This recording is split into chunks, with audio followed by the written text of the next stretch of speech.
never forget the first shuddering impact, the sound of the hull splintering, the way the world tilted and the ocean poured in. It was March 4th, 1973, somewhere between Panama and the Galapagos, and our dream of sailing to New Zealand was about to become a waking nightmare. Morris and I had spent years planning this voyage. We'd saved, studied charts, and learned every inch of our sturdy 31-foot yacht, the Ordeal. The Pacific was supposed to be the grand adventure of our lives, a test of our partnership, our seamanship, and our resolve. But nothing prepares you for the moment a whale rises out of the blue and crashes into your hull, tearing open your home and leaving you with seconds to react. The water came fast, swirling around our ankles, then our knees. We grabbed the emergency kit, a few tins of food, a knife, and the bright yellow life raft. I remember fumbling with the painter line, my hands slick with seawater, as Morris shouted over the roar of the wind. We barely had time to scramble onto the raft before the Ordeal slipped beneath the waves, taking our dreams and most of our supplies with her. The first hours were a blur of shock and denial. We clung to each other, watching the horizon for any sign of rescue, the sun beating down and the ocean stretching in every direction. The sea was calm, almost mocking in its indifference. I kept thinking someone would come, surely a passing ship would spot our flare, or a plane would see the orange raft. But the days began to blur together, and the realization set in. We were alone. The raft was small, barely enough room for the two of us to lie side by side. The sun was relentless by day, the cold biting by night. Our supplies were pitiful.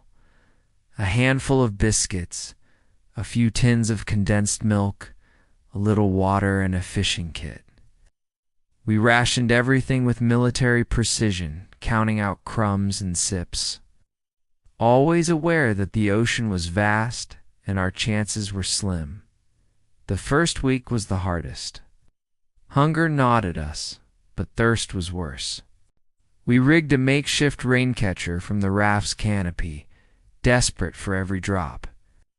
Sometimes the clouds would tease us, passing overhead without a single shower. Other days we'd scramble to collect what we could, cupping our hands and mouths to the sky. At night the ocean came alive with sounds dolphins chuffing in the dark, the slap of waves against the rubber hull, the distant cry of seabirds. Sometimes we'd see the lights of ships on the horizon. We'd fire flares, wave our arms, shout ourselves hoarse. But the ships never saw us, or if they did, they didn't stop. The routine became our anchor. Each morning we'd check the raft for leaks, clean the salt sores that bloomed on our skin, and try to catch fish. Maurice was better at it than I was. He'd fashioned a crude hook from a safety pin and some string, and he'd sit for hours, coaxing tiny fish from the deep. We ate them raw, swallowing them whole, grateful for the protein. Sometimes a bird would land on the raft, exhausted from its own journey. We'd catch it, wring its neck, and eat it bones and all. The worst were the days when the sun was merciless and the water ran low. Our lips cracked, our tongues swelled, and our minds played tricks. I'd dream of rain, of cold lemonade, of the sweet taste of an apple. We grew thin, our clothes hanging off us in rags, our faces reflected in the water like strangers. There were moments of terror, too. Once a storm rolled in, the sky turning black and the waves rising like mountains. The raft pitched and spun, water sloshing over the sides. We clung to each other, praying the seams would hold. Another time, a shark circled the raft for hours, its fins slicing the water, its eyes cold and unblinking. We sat perfectly still, barely breathing, until it finally lost interest and slipped away. We kept a log marking the days with notches on the side of the raft. Each morning, we'd tell each other stories, memories of home, plans for the future, anything to keep hope alive. Maurice would sing sometimes, his voice thin but steady, and I'd join in, the two of us harmonizing with the wind and the waves. As the weeks dragged on, our bodies weakened, but our will to survive grew stronger. We learned to read the sky, to spot the telltale sign of a rain squall, to catch flying fish that leapt into the raft at dawn. We became part of the ocean, our world reduced to water and sky, hunger and thirst, hope and despair. On the 87th day, we spotted a ship on the horizon. We fired our last flare, our hands trembling with excitement. But the ship passed us by, its wake rocking the raft but offering no salvation. I wept that night, convinced we'd never be found. But we kept going. We had no choice. We survived on rainwater, on fish and birds, on sheer stubbornness. Our bodies wasted away, but our minds stayed sharp. We watched the sun rise and set, counted the stars, and dreamed of rescue. On the 117th day, a Korean fishing boat appeared on the horizon. At first we thought it was another mirage, a cruel trick of the light. But as it drew closer, we saw the crew waving, heard their shouts. They pulled us aboard, wrapped us in blankets, and gave us water and food. I remember the taste of that first sip, sweet, cold life itself. We'd lost 40 pounds between us, our skin burned and blistered, our hair matted and tangled, but we were alive. Looking back, I still don't know how we survived. Maybe it was luck. Maybe it was love. Maybe it was the stubborn refusal to give up. The ocean took everything from a sour boat. Our comfort. Our certainty, but it gave us something in return. The knowledge that we could endure together against impossible odds. Even now, years later, I can close my eyes and hear the slap of water against the raft. Feel the sun on my face, taste the salt on my lips. The ocean is vast and indifferent, but we are small and fierce and full of hope. And sometimes, that's enough. The ocean has always been my place of escape, a realm of endless blue, where the weight of the world disappears with each breath from my regulator. I've logged hundreds of dives, from the kelp forests of California to the coral gardens of the South Pacific. But nothing prepared me for the day I met the Rentless Remora. It was supposed to be a routine dive, the kind I'd done dozens of times before. We were anchored off a remote atoll, the water so clear it shimmered like glass, sunlight streaming down in golden shafts. The briefing was simple: descend to 60 feet, follow the reef wall, and keep an eye out for the resident barracuda and the occasional reef shark. I checked my gear, ran through my pre-dive ritual, and rolled backward off the boat into the cool embrace of the sea. The descent was smooth, the world growing quieter as I dropped through layers of blue. My buddy Jake signaled okay, and we drifted along the wall, marveling at the tapestry of life's schools of Antheas swirling in orange clouds. A green turtle gliding by, the distant silhouette of a shark patrolling the edge of visibility. I felt that familiar sense of awe, the one that keeps divers coming back for more. About 20 minutes in, I felt a tug at my fin. At first, I thought it was Jake playing a prank, but when I looked back, he was a good 10 feet away, eyes wide. I twisted around and saw it a remora, maybe 2 feet long, its sucker disc pressed flat against my calf. I laughed into my regulator and tried to shake it off, but the fish clung tighter, undeterred. I'd seen remoras before, usually hitching rides on turtles or sharks, but never this bold. I kicked harder, hoping it would lose interest, but it only slid up my leg, its body wriggling against my wetsuit. I gestured to Jake, who shrugged and gave me the no big deal sign. So I kept swimming, figuring it would get bored and move on. But it didn't. If anything, it grew more determined. It left my calf and attached itself to my thigh, then my hip, then my tank. Every time I stopped, it circled back, pressing its sucker against any exposed surface: my arms, my mask, even my gloved hands. I tried to brush it away, but it darted and dodged, always returning, always clinging. At first, it was just annoying. But as the minutes ticked by, annoyance gave way to anxiety. I started burning through my air faster, my breathing quickening as I twisted and turned, trying to dislodge the fish. The remora seemed to sense my distress, growing bolder, darting in front of my mask, blocking my view, forcing me to swat it away. Jake signaled that we should start our ascent, but I was already rattled. My air was running low, much lower than it should have been. I checked my gauge and felt a spike of fear. ID burned through almost half my tank in less than 30 minutes. The remora was still with me, now pressed against my chest, its eyes unblinking, its mouth working at the neoprene. I tried to focus, to slow my breathing, but the claustrophobia was setting in. The remora's persistence was uncanny, almost unnatural. It felt less like a fish and more like an entity, a presence that wouldn't let me go. I kicked hard, twisting in the water, but it clung tighter, its body vibrating with effort. We began our ascent, but I was fighting panic. My thoughts raced: what if I ran out of air? What if the remora blocked my regulator?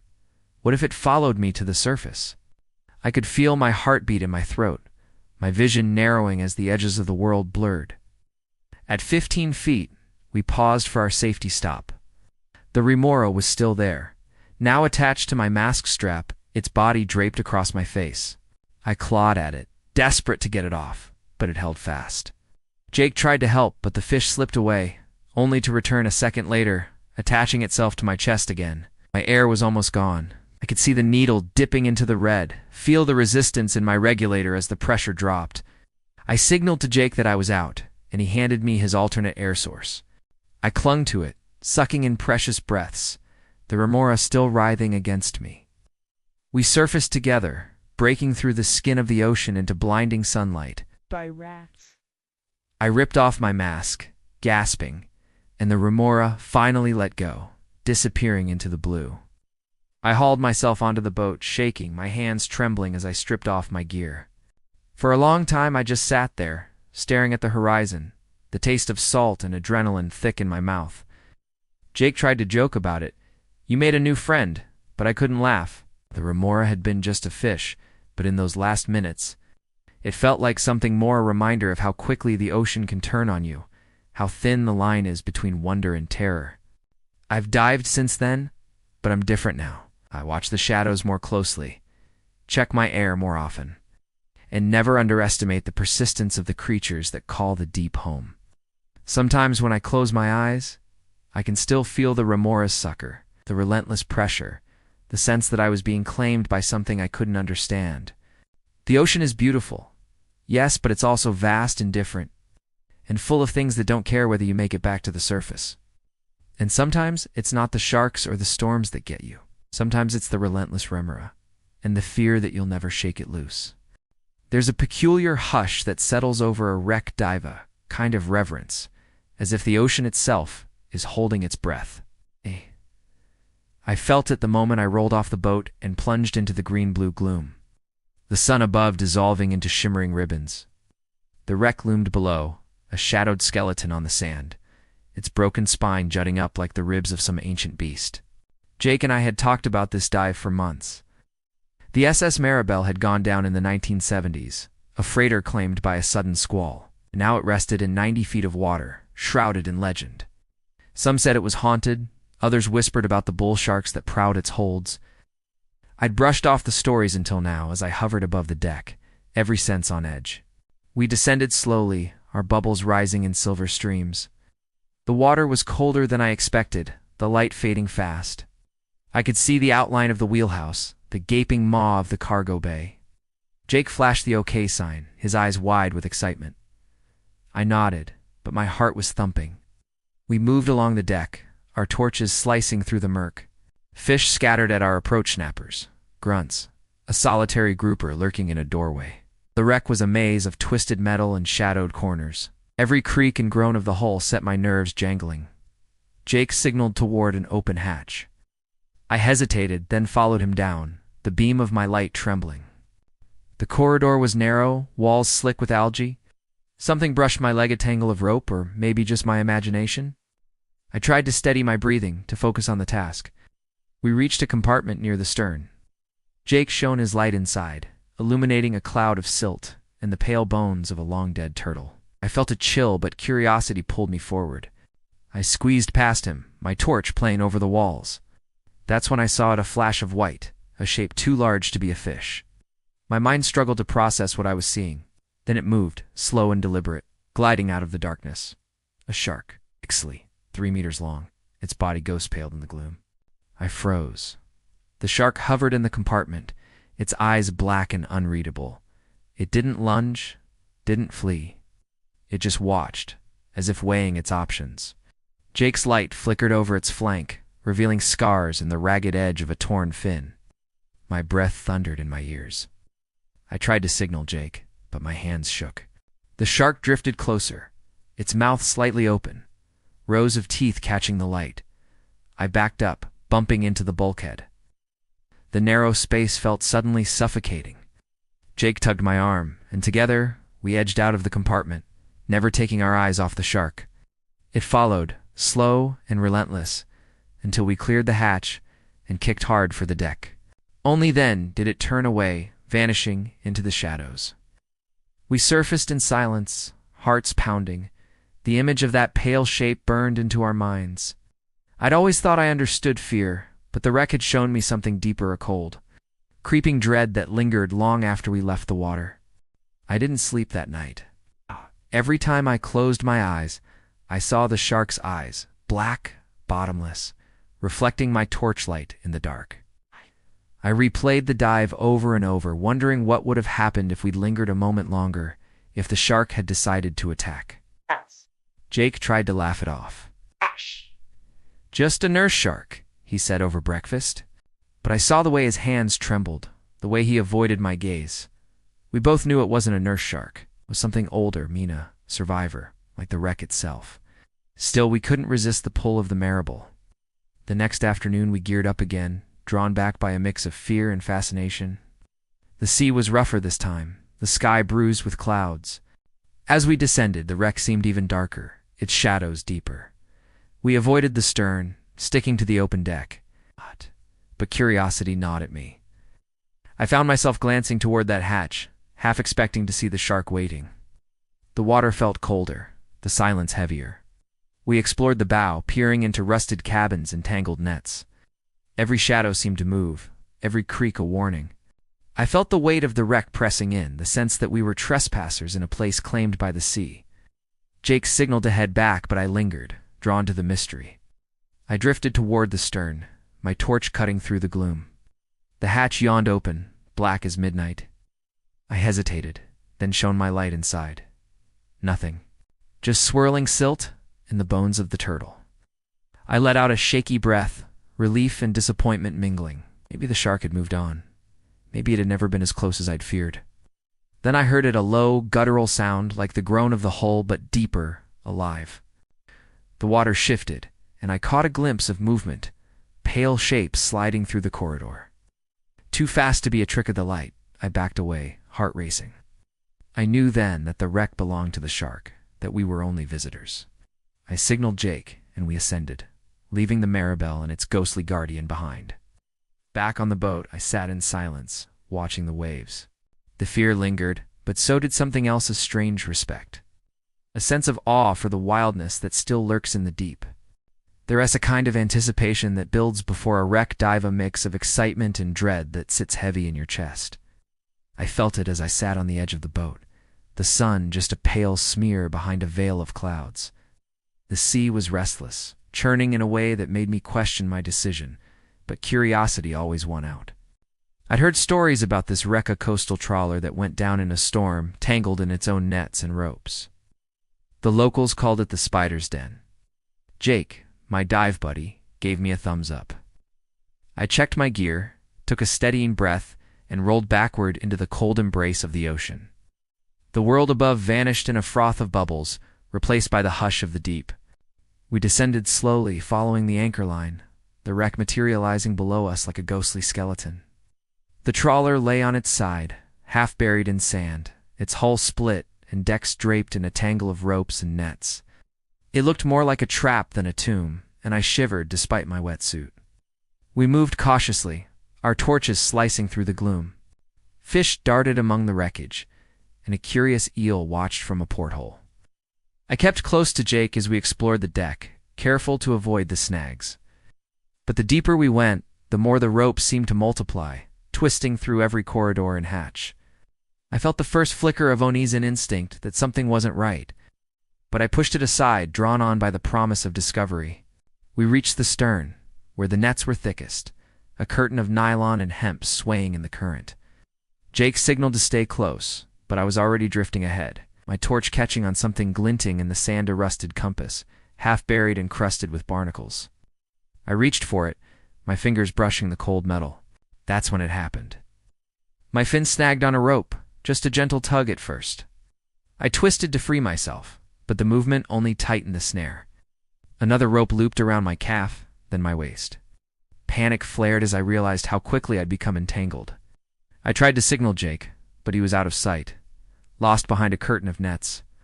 My heart hammered in my chest as I fumbled for my dive knife, hands shaking. The ropes felt alive, tightening with every movement. I slashed at them, but the fibers were thick, resistant. My breathing quickened, bubbles streaming upward in frantic bursts. The more I struggled, the worse it became. The ropes pulled me closer to the wreck, pinning my leg, then my arm.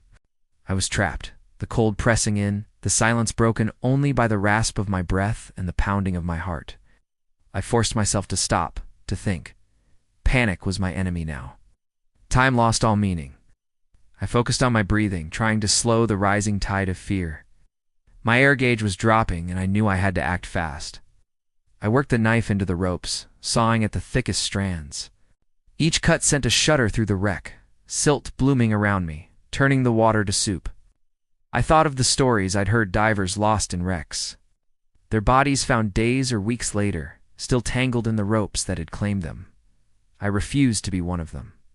I forced myself to move slowly, methodically, cutting away at the snare. My hands were numb, my muscles burning, but I kept going. At one point, I dropped the knife. It spun away into the darkness, lost among the debris. I cursed, reaching for my backup, fingers fumbling with the sheath. Every second felt like an eternity. My vision narrowed, the edges tinged with black. Then through the haze, I saw a light Jake's torch, slicing through the murk. Relief flooded me as he appeared, eyes wide with alarm. He moved quickly, assessing the situation, then joined me in cutting the ropes. Together, we worked in silence, our movements desperate but precise. At last, the final rope snapped. I kicked free, lungs burning, and Jake grabbed my arm, hauling me away from the wreck. We ascended slowly, pausing for a safety stop, my mind racing with everything that had just happened. The surface seemed impossibly far, the water pressing in from all sides. When we finally broke through, I gasped for air, the sky blindingly bright. Jake pulled me onto the boat, his hands trembling. We sat in silence, the weight of the experience settling over us. I looked back at the water, at the spot where the wreck lay hidden. The spider's den had almost claimed me, its ropes still waiting for the next unwary diver. I'd always thought of the ocean as a place of wonder, but now I knew its darker side, the traps it set, the way it could turn on you in an instant. That night, as I lay in my bunk, I replayed the dive over and over. The fear, the struggle, the desperate fight to break free. I knew I'd dive again. Curiosity always wins, but I'd never forget the lesson the wreck had taught me. Respect the deep, and never underestimate the dangers that lie in the shadows. Related, how do I describe the moment I first sensed the prey's presence inside the wreck? What internal conflicts do I experience as I decide to pursue or retreat from my target? How does my perception of the wreck's dark, tangled interior evolve during the chase? In what ways do my instincts and memories influence each step of this extended hunt? Rod Temple and Robbie McIlvaine were waiting for me when I drove up to the beach at Cane Bay on St. Croix's North Shore. This area of the Virgin Islands had some of the best wall diving in the Eastern Caribbean, and the drop-off was an easy swim from shore, eliminating a long boat ride from Christiansted. We unloaded our gear and began to dress under the shade of the palms, while a dozen or so tourists watched with interest. Diving was still not an everyday sport for most people, and the double tanks and underwater camera equipment we dragged into place and began to assemble held a certain fascination. We were setting off to recover some samples from a collecting experiment we have placed on the wall for a local marine science lab. 6 days before, we had positioned our large support float right over the drop-off with the research vessel and carefully loaded our sediment traps nets in line so they'd be ready for positioning in various locations in the shallow patch reef and the deep wall. Today we plan to inspect one project at 210 feet and shoot some photography of the area. Rod transferred the dive profile and decompression information to his slate, as Robbie and I rounded up the remainder of the equipment and walked into the warm ocean to begin our leisurely surface swim to the float station about 300 yards offshore. We'd done Cane Bay hundreds of times in the last 2 years, both for work and for fun. And this October morning was no different than scores of others, as we snorkeled over the clear sand a few feet beneath our fins. As usual, Rod struck a livelier pace and forged on ahead while we wallowed in his wake, towing the photo gear and another plexiglass marine specimen trap the lab wanted set in the chute that spilled over the wall. Reaching the float, Robbie retrieved the snap swivels that would anchor the trap into our rope grid strung on the wall face. Rod reviewed the deco schedule. Look, if we can get this thing set up and check out the project at 210 in 15 minutes, we can save a lot of decompression. Can you do the photos in that time frame if I run the lines on the plexi trays? Sure, I replied, but don't go wandering off in case Robbie needs help getting snapped in with the trap. That thing's a bitch to swim with. No problem, Rod smiled back. I don't mind doing the heavy work for you lazy Yanks. His British enthusiasm belied the fact that Robbie and I were about twice his size and strength. Although he was older and more experienced, we both gave him an up-yours salute, knowing full well that any heavy lifting always came our way, while Rod handled the paperwork. As the timekeeper and dive leader, he would keep track of our dive profile, work in progress, remaining air status, and then run the deco schedule. He eased away from the float, and we began to swim the short distance over the deep blue that marked the drop-off. The visibility was great, over 125 feet horizontally, and even better looking up and down. A mild swell wrapped around the point, and the sea was calm. 2 of the Navy vessels that we worked with on submarine listening tests were just a few miles offshore, and we could hear their acoustical sound generators pinging away as we descended. Rod settled in on top of the wall at 100 feet, and we joined up to check gauges, before slipping over in a gentle glide to the first workstation at 180 feet. Robbie rearranged the open ends of the traps to aim in the west quadrant this week, and I fired off photos to record the scene. Most of the scientists who contracted us didn't do much diving themselves, and they insisted on reams of photography so they could get an accurate idea of conditions in the deep water zones they were studying. Signaling that we were finished, Rod led us over the coral buttresses and came to rest next to the deep project. It had slid a bit deeper during the week, so Robbie and I eased it back into position and hoped it would stay put this time. This occupied our attention for most of 10 minutes when Rod excitedly tapped me on the shoulder to point out the approach of 2 Oceanic Whitetip sharks. This was nothing new to us as we dove with sharks routinely, but it was rare to see these notoriously aggressive open ocean species in so close to shore. They passed within about 10 feet of us, and I shot a few photos as they swam off to the east. We finished up the required observations, and Rod filled out the field logs on his slate. Right on schedule, he indicated. We were going to get out with only about 20 minutes of deco, it looked like. Robbie started up first and pointed out the sharks again as they swam by him. Headed over the coral and down into the sand chute, I remember thinking how strange it was to see pelagic Oceanic Whitetips right here on the wall at Cane Bay. It was kind of like walking off your back porch and seeing an African lion when you expected an alley cat. We'd had our fair share of nasty encounters with these Whitetips when we worked offshore. They were immortalized in the classic documentary movie Blue Water, White Death, released about a year and a half earlier, starring Stan Waterman, Pete Gimble, and Ron and Valerie Taylor. They're daring to swim with hundreds of these predators. while they fed on a whale carcass off. South Africa had been permanently etched into every diver's memory of that era. The sharks frequently bit our equipment, the steel cables deployed from the research vessel, and even the shafts and propellers on occasion. We were convinced that they would bite us as well once they got going, and never turned our backs on them without another diver riding shotgun. But these two didn't seem to pay us any attention, and I turned to begin the ascent behind Robbie. Our plan called for Rod to be the last guy up. I rendezvoused with Robbie at about 175, just over a ledge, and we both rested on the coral to wait for him to join us.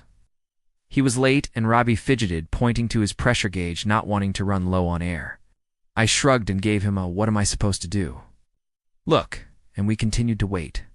Suddenly, Robbie dropped his extra gear and catapulted himself toward the wall, pointing at a massive bubble exhaust coming from the deeper water. We both figured that Rod had some sort of air failure, either at the manifold of his doubles or a regulator. Since my air consumption was markedly less, I decided to send Robbie up, and I would go see if Rod needed help. As I descended in the bubble cloud, Robbie gave me an anxious OK sign and started up. But when I reached Rod, things were about as bad as they could get. One of the sharks had bitten him on the left thigh. Without provocation, and blood was gushing in green clouds from the wound. I was horrified and couldn't believe my eyes. He was desperately trying to beat the 12-foot animal off his leg and keep from sinking deeper. I had no idea where the second shark was, and lunged to grab his right shoulder harness strap to pull him up. Almost simultaneously, the second shark hit Rod in the same leg and bit him savagely. I could see Rod desperately gouging at the sharks, eyes and gills, as he grimly fought to beat off his attackers. With my free hand, I blindly punched at the writhing torsos of the animals as they tore great hunks of flesh from my friend in flashes of open jaws and vicious teeth. Locked in mortal combat, we both beat at the sharks in frantic panic. And then they suddenly let go. I dragged Rod up the sand chute, half walking and half swimming. Once clear of the silt, I could see Robbie, about 100 feet above us, looking on in horror, started down to us as I lifted Rod off the bottom and kicked with all my might toward the surface. But in less than 15 seconds, the first shark returned and hit him.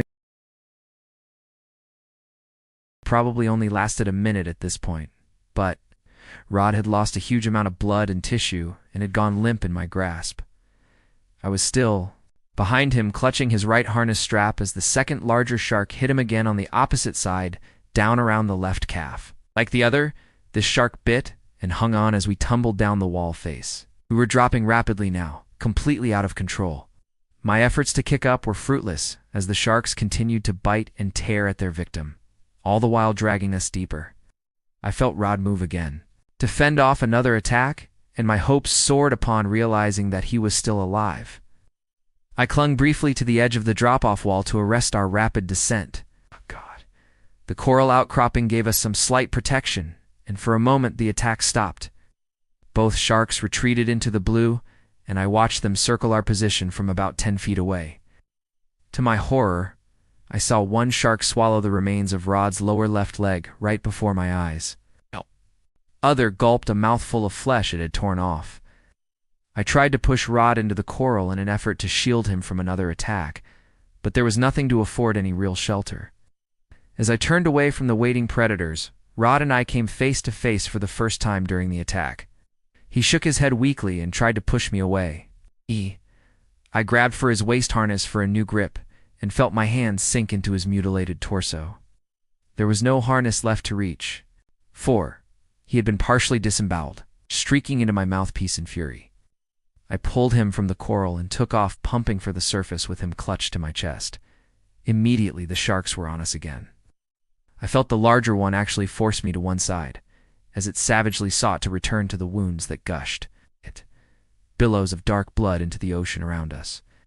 Rod screamed for the last time as the second shark seized him by the midsection and shook him. The blue water turned horribly turbid with bits of human tissue and blood. Once we were turned completely over, and I felt Rod torn away from me, I watched his lifeless body drift into the abyss, with the shark still hitting him. The attack had started around 200 feet. My depth gauge was pegged at 325 feet now, but I knew we were far deeper than that. The grimness of my own situation forced itself on me through a fog of narcosis and exertion. That's when I ran out of air. I think that subconsciously I almost decided to stay there and die. It seemed so totally hopeless, and my strength was completely sapped. But I put my head back and put all my muscle and effort into a wide, steady power kick for the surface. I forced all thoughts to maintaining that kick cycle and wheeled myself upward. After what seemed like an eternity, I sneaked a look at my depth gauge. It was still pegged at 325 feet. I sucked hard on the regulator and got a bit of a breath. Not much, but it fueled my oxygen-starved brain a bit longer, and I prayed my legs would get me up shallow. Enough to get another breath before the effects of hypoxia shut my systems down forever. There's really no way to describe what it's like to slowly starve the brain of oxygen in combination with adrenaline-induced survival instincts. But I remember thinking if I could just concentrate on kicking, I could make it. After a while, the sense of urgency faded, and I remember looking for the surface through a red haze that gradually closed down into a tunnel before I passed out. The panic was gone, and I went to sleep thinking, damn, I almost made it. I woke up on the surface retching and expelling huge belches of expanding air. Apparently, the small volume of air in the vintage safety vest I wore had been enough to float me the final distance and save my life. But I still had to deal with an unknown amount of omitted decompression and the certainty that I was severely bent. Swimming to shore as fast as I could, I felt my legs going numb. By the time I reached the beach, I could barely stand. A couple on their honeymoon waded out and dragged me up on the sand. I gasped out instructions to get the oxygen unit from our van and collapsed. In an incredible burst of good fortune, it turned out the wife was an ER nurse from Florida and understood the pathology of decompression sickness. They got a steady flow of oxygen into me and ran to call the diving emergency numbers that I directed her to on the dive clipboard.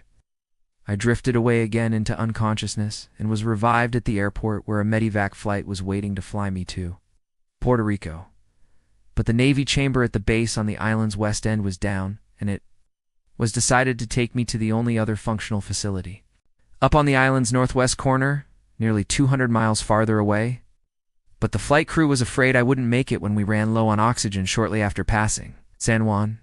So they had the police stop traffic on the main divided highway and landed on the road, where a waiting Coast Guard helicopter snatched me away to the hospital roof. 2 days later I was released, but with residual numbness in my arms and legs, substantial hearing loss, and legal blindness in my right eye. That persisted until corrected by modern laser surgery in 1997. Robbie's last view of Rod and me was as we were dragged over the wall in a cloud of blood by the sharks. He never saw my free ascent, and so reported us both killed when he got to shore. It was not until I called my dad from the hospital a day later that he knew I had survived. A week later, we had Rob's memorial service at the beach. I resumed diving the next day. His body was never recovered. I've done dozens of cold water dives, but this one never left me. We were diving near a kelp forest off the coast of British Columbia. The group was small, just 5 of us, led by Carl, a local dive guide with an almost unnatural calmness. The plan was simple: 40-minute dive, shallow depth, wolf eel observation. Carl said the conditions were perfect: clear, cold, and calm. Tony, my dive partner, was new to cold water. He'd just gotten certified 2 months prior. Tall, athletic, overly confident, but he followed directions well enough. As we dropped below the surface, the water grew darker. Kelp swayed slowly, thick strands of green dancing like something alive. Below us, the ocean floor was soft and uneven, littered with driftwood and abandoned crab traps. It was beautiful, in a kind of eerie, alien way. The temperature hit quick just above freezing, but the dry suit helped. I watched my bubbles rise lazily above me. As we kicked forward through a narrow channel of kelp, the silence wrapped around me like a second skin. That's when I felt it. Not something physical, more like a shift. The water felt heavier. We pushed deeper into the forest, into a narrow corridor of swaying green. The kelp here was denser, brushing our masks and tanks as we passed. Visibility was still good, about 20 feet, but something felt ... off. Tony motioned at something to the right, what looked like a juvenile wolf eel, peeking from a rocky crevice. We floated still, watching its beady eyes stare back at us. That moment was peaceful. Then Tony kicked forward, drifting around a cluster of rocks. I followed, slowly. That's when I lost sight of him. Not unusual. Divers drift apart all the time. I scanned ahead, checking for the familiar shine of his dive light. Nothing. I turned to Carl. Behind me, he pointed toward a darker passage between two thick walls of kelp. Tony had gone in. Carl didn't follow. I did. The passage narrowed. The kelp closed in around me like curtains, wrapping against my fins. I pushed forward, slower now, brushing aside the tendrils. And then I saw Tony's light flickering, bobbing slowly about 10 feet ahead. But something was wrong with the way it moved. Too erratic. Like he wasn't holding it like it was hanging. Then it cut out. I rushed forward, heart thudding against my regulator. My breathing was too fast. I knew better, but panic had already started. I broke into a clearing, a strange open patch in the kelp, maybe 12 feet wide. The sand here was smooth, too smooth. And in the middle of that circle, Tony floated in place, arms slack. I could see his eyes, they were wide. Something wrapped around his leg.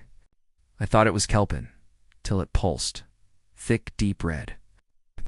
The tentacle coiled tighter. Tony thrashed. Another arm slid from the sand and wrapped around his tank. I saw it. The octopus. It wasn't hiding. It was massive, easily the size of a twin bed. Its body bulged, skin shifting in color and texture like wet stone. One eye locked onto me, huge, black, and endless. Tony tried to reach for his knife. That's when the third arm slithered upward and ripped his mask off. Just like that. I froze. He clawed at his face, bubbles streaming wildly from his mouth. I grabbed my own knife and kicked forward, slashing at the closest arm. The blade dug in. It let go, but not with a scream or any reaction. Just a slow retraction, like it got bored. I grabbed Tony by the harness and pulled. He was gasping, struggling. The octopus didn't follow, just sat there watching. We kicked up through the kelp, fast and uneven. Carl and the others met us halfway. I couldn't speak, just pointed down, stabbing my hand in the water to signal. They didn't ask questions. We all surfaced together. On the boat, Tony collapsed. His eyes were bloodshot, and his mask was gone. His regulator had cracked in the struggle. He didn't speak for half an hour. When he finally did, he just said, "It took my face." The captain tried to downplay it, said octopuses are curious, even playful. But that wasn't play. It waited. When it struck, it knew exactly what it wanted. That night, Carl sat beside me with a beer. He told me something I didn't expect. "I've seen it before," he said. "Same clearing, same silence." One diver said it followed him up to 10 meters before disappearing. Another said it mimicked his movement like it was copying his body language. I asked why he never mentioned it. He looked out over the water. If I told every diver what waits down there, no one would ever come back. I haven't been in the ocean since.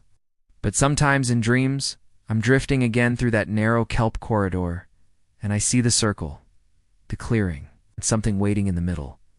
Patient, huge, breathing beneath the sand. We were anchored off a remote seamount near the Solomon Islands, a jagged tower of reef that jutted up from thousands of feet below.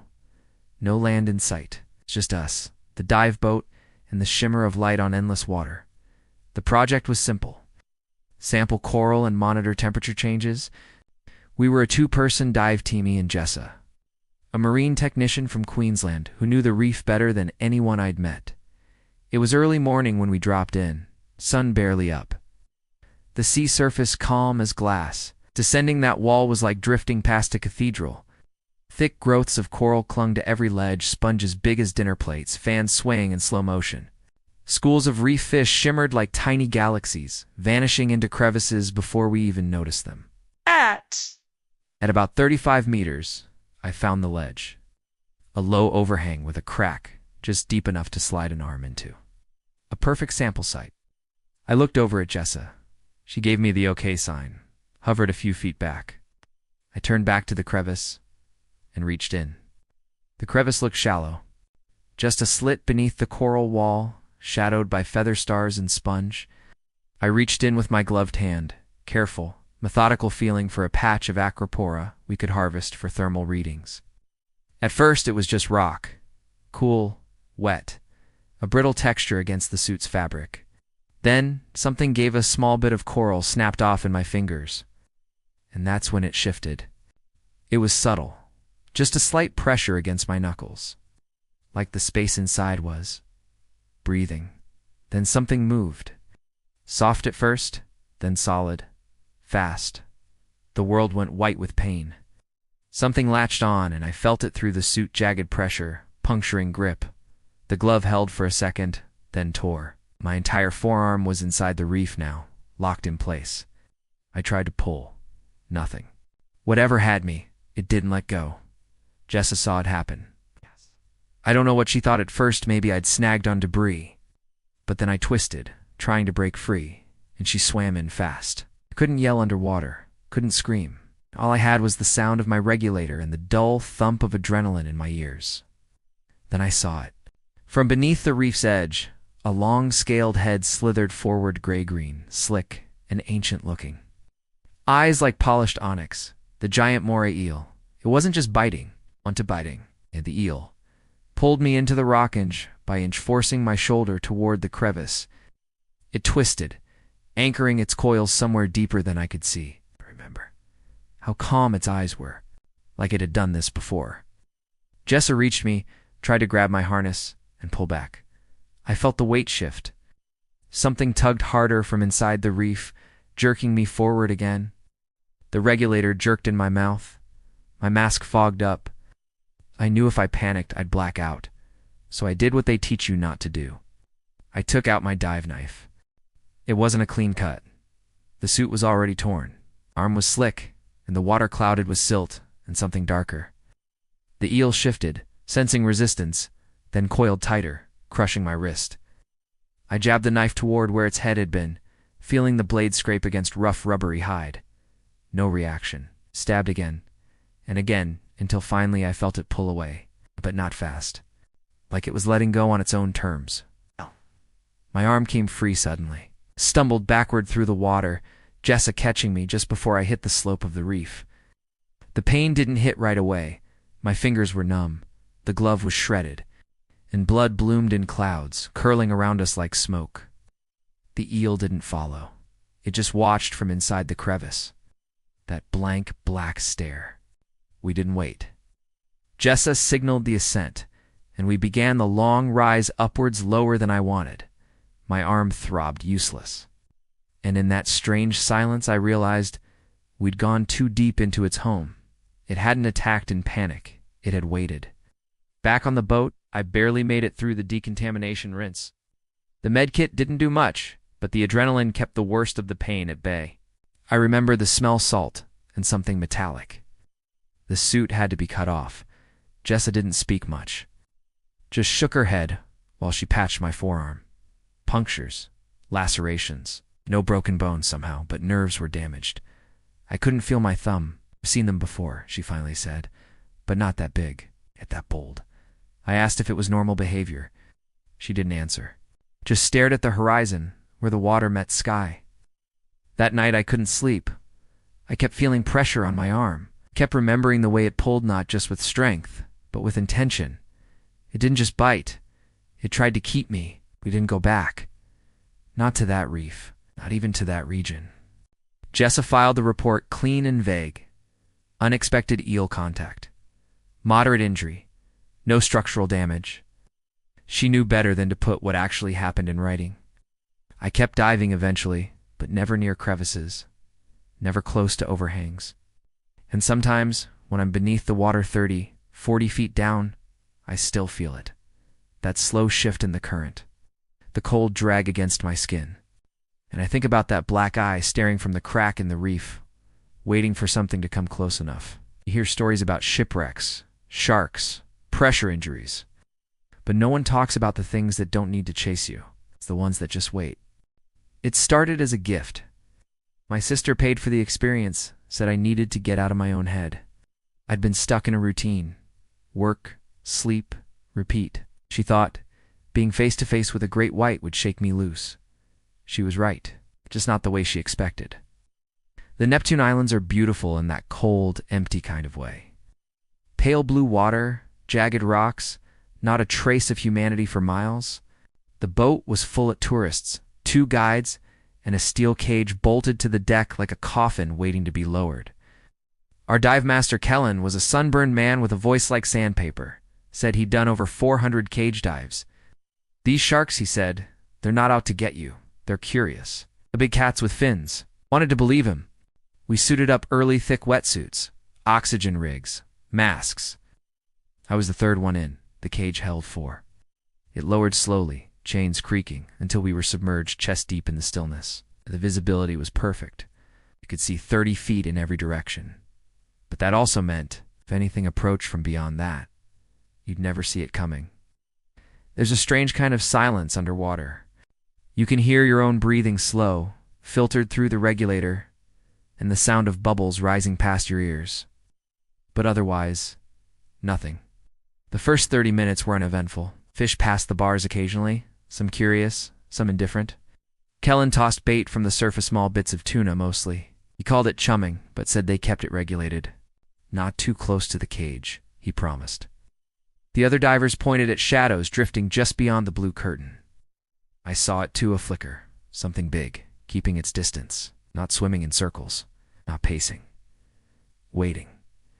Then, at about the 40-minute mark, it came.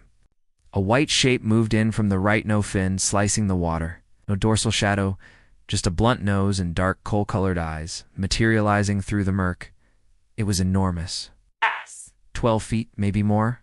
Thick-bodied, scarred. And it wasn't just passing by. It knew we were there. It brushed the cage once, slowly, like it was testing the welds, and disappeared again, deeper into the blue. One of the other divers tapped his tank to get our attention. He pointed down. The shark wasn't gone. It had repositioned itself below us. Kellen's voice crackled faintly over the surface. Mike, muffled by distance. Big girl's coming in slow. Everyone stay calm. But she didn't come in slow. She launched. From below the Kaja, flash of white and gray, mouth wide, teeth like glass, shard sand. Then impact.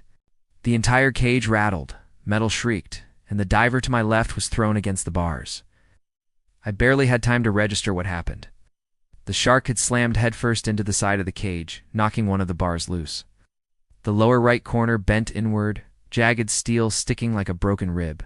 The 4th diver tried to swim upward, but the shark came back around fast. Faster than you'd think something that size could move, and collided again. This time, the cage buckled. One diver's fin got pulled through. Another's regulator was nearly yanked from his mouth. I grabbed the side rail to steady myself, heart hammering so hard it drowned out the breathing. The shark wasn't just curious anymore. It was testing us, and it was learning that the cage could be broken. This is the scariest thing I've ever experienced. There's a moment during a panic where you go blank. It's not screaming or chaos. It's the quiet kind. The kind where time gets thick and the world narrows to one thing. How do I get out? Oh. I remember looking up and seeing bubbles where the surface should have been. The others were rising, but I was still in the cage. My hose had caught on the bent lower frame, twisted between the ruptured bar and my tank strap. I tried to reach back. Couldn't. I signaled for help, but the last diver was already halfway up the ascent rope, kicking hard. The shark passed beneath me again, and this time I saw its eye. It didn't blink, didn't shift, just stared, a pale disc with a black coin in the center. Watching me through the bars like it had all the time in the world, I reached down and pulled hard on the tank strap. It tore free suddenly, too fast, jerking the mask askew. I caught it just in time, vision blurring, bubbles flooding up around me. And then, I swam. Breaking the surface felt like waking up too fast from a deep sleep. My chest hurt. My mouth was dry from salt. The boat crew hauled me up, eyes wide with confusion. The cage had been winched halfway out already, bent, twisted, one side torn open. Everyone else was accounted for, shaken but fine. Kellen looked at me like I was something he hadn't seen before. "You were still down there?" he asked. I didn't answer. I couldn't. My arms shook too hard to remove the gear. The air was too loud, too alive compared to the silence down there. He didn't offer an apology, just said, "We'll be reporting the cage damage. This almost never happens." But I saw the look on his face, the way he glanced at the water, the fear, because we both knew this wasn't just a shark doing what sharks do. This one was strategic. I didn't sleep for 3 days. Even now, I sometimes hear the metal bending in my dreams, the impact replaying like an echo I can't shake. But it's not the moment of the breach that haunts me the most. It's the eye. That still patient eye. Not full of hunger, but something worse. Comprehension. I've never been back in the water since, not even a pool. People say sharks aren't out to get you, that you're more likely to get hit by lightning. But that's the thing about probabilities. You only have to be the exception once. And somewhere off the coast of South Australia, one great white still remembers the shape of that cage, the shape of the people inside it. It was supposed to be a routine night dive. We were collecting footage for a nature doc load budget, but ambitious. My partner Eli was running audio and camera while I handled the dive coordination. We'd been tracking a swarm of Humboldt Squidocusagus gigas, nicknamed red devils by the locals. Smart, aggressive, but rare to catch on film unless you went deep. We were 40 miles off the coast, no land in sight. It's just the boat, the dark, and the sea. The plan was simple. Anchor, submerge, get footage, resurface. No deeper than 90 feet. Lights on. Stay calm. Squid are fast, but if you respect their space, they usually disappear before you even get a clean shot. That's what we were told anyway. What they didn't tell us was this. When the water turns red, not from blood, but from bioluminescence and inkit, means you've already been marked. We dropped in at 9:47 p.m. By 10:05, the water had turned red. We realized they weren't fleeing the lights. They were using them to see us. They came slowly at first. We'd positioned our floodlights around a soft ridge about 70 feet below the surface, illuminating a shelf of sediment and coral debris. It looked empty, peaceful even. It was a few meters ahead of me, laser-focused on the camera rig. Every so often, I saw the beam from his shoulder light swing out wide and scan the dark. Then, the light caught something. Not a fish, not a shadow. A flicker like muscle under skin, something pulsing, watching from the edge of the light. And then it vanished, so fast I couldn't tell if it had even been there at all. That's when the water changed, not in temperature, not pressure, just tone. A faint shimmer, almost like the current was pulling back, the kind of shift you don't see but feel. The light dimmed slightly, and I realized something was moving above us. When I looked up, the water was laced with what looked like smoke trails, thin wisps of dark ink curling down slowly like black fog. I tapped my tank twice. Eli turned. We both looked up, and that's when the first squid came into view. Not gliding, not fleeing. It was hovering, watching. I'd read the stories about divers pulled downward, about tanks being ripped loose, masks stolen, mid-swim. But it still doesn't prepare you. Squid was massive, at least 6 feet long, mottled red and gray with scars across its mantle. And it wasn't alone. From behind a drift of silt, another rose, then a third, then more. Each one gliding in perfectly silent formation. No flurry of motion, no bubbles, just presence. A wall of blinking, color-shifting skin. One darted toward Eli.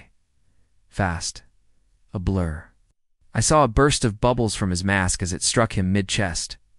He didn't scream, couldn't, but I saw his body whip sideways, slammed into the slope behind us. I swam for him, but a second squid intercepted me, coiling a tentacle around my forearm. It was cold, rubber-like, and strong. Not jerking, not panicked. Began to twist, slow, deliberate. Turning my arm the wrong way in my own suit, I struck at it with my free hand. Nothing. Pulled my dive knife from the belt, slashed once. A burst of dark ink filled my vision. Lost sight of Eli. Lost sight of the surface, and the squid let go, not out of fear. It had just passed me off to something else. I went scuba diving with a friend. We were exploring a new dive site, and suddenly a large group of squid appeared. They blocked the light from the surface, making it almost impossible to see. I tried to ascend, but they followed me up. I could feel their tentacles brushing against my legs, testing me. I felt something wrap around my leg. It was a squid, but it wasn't tight, but it was there. Measuring. Another one latched onto my tank. I slashed at it with my dive knife. I hit soft tissue. The squid recoiled, but more were coming. I saw Eli again. He was drifting. His mask was cracked and his hands were shaking. He couldn't move his left leg. Something had crushed it. I got the spare regulator in his mouth and tapped 3 times. He blinked once. Then I saw it. The squid weren't attacking us. They were observing us. Not all at once. They floated, watching from the dark. Their eyes glowed red, then white, then deep black. It almost looked like a language. Not random, not chaotic. Then it hit me. They weren't just predators. They were coordinating.